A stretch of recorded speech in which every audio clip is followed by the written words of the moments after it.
Okay, so I can't be with you today, guys, but we're going to talk through a little bit of the summative that we're looking at this lesson. So the first thing to say is you will not be at a disadvantage with me not there, because the summative will last for 2 double lessons.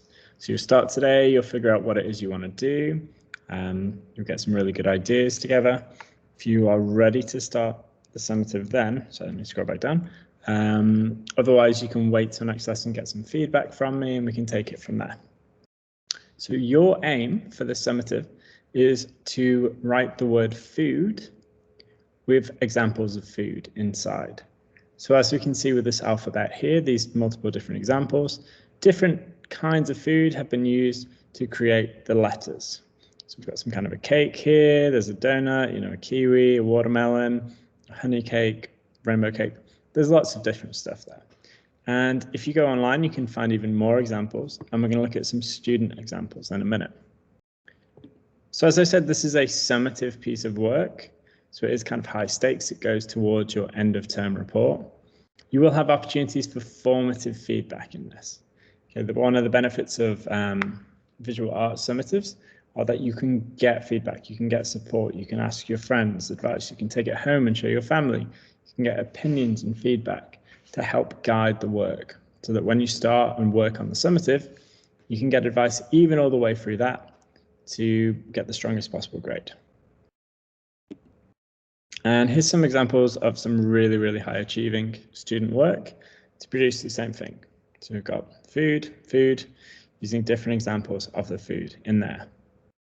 Now, it doesn't matter that some of the letters are a bit misshapen and that people have had to make changes to the alphabet in order to do this. That's, if anything, more to the benefit of the student because they've been able to put a really good example of this together. So how can you start this? Well, what I would suggest doing is breaking down the activity into a couple of different things. I'd spend about 10 minutes Googling food typography, or even better, food typography alphabet. This is going to give you some really, really good examples for what you can possibly do. And it will allow you to take from multiple sources to get the best possible options. There'll be little bits of paper on your desk that look like this, the word food. What I would suggest doing is try and practice at least one of those first.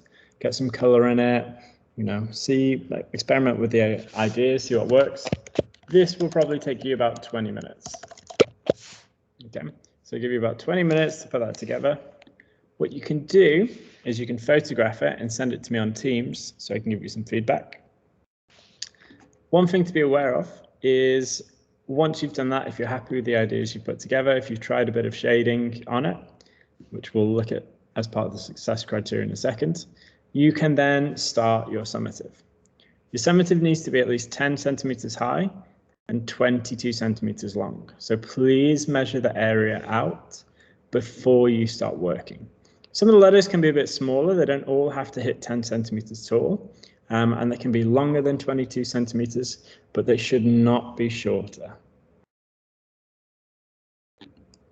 So looking at the success criteria, then this is a criteria C, thinking creatively, assessment. And the way in which I'm grading this is I am looking at the quality of how you have drawn and colored these pieces of work. Specifically in reference to the fact I am looking for you to have highlights and shadows in your work, have everything really, really colored in and drawn beautifully, and you're showcasing your own ideas within this. Okay, so you're making changes, you're maybe altering different examples from online to give them your own creative twist. If we go back to the student examples here, we can see that in a couple of areas. We can see this lovely gradient from a light yellow down to a dark orange as the colors have been blended together. You can see it on the avocado as well. We've got the darker part of the nut under there, the lighter part on the top, as well as the curves within the pretzels. On the F down here, we've got the broccoli, which has, again, that gradient from that light to dark green. So you are going to have to look around the room. You make use of your own color pencils, as well as the ones that we have on offer here as well, in order to put your version together.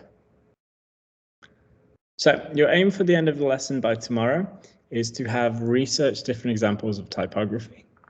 It is to have at least tried a practice version, at least one with color on top of it, to have messaged me on Teams so I can get you some feedback, and to measure out and begin the summative itself. If you have any questions, please feel free to reach out. I won't necessarily be able to answer them during the lesson, but this should provide you with an opportunity to at least have that question answered at some point. I wish you the best of luck, and I will see you next lesson when we will continue working on these.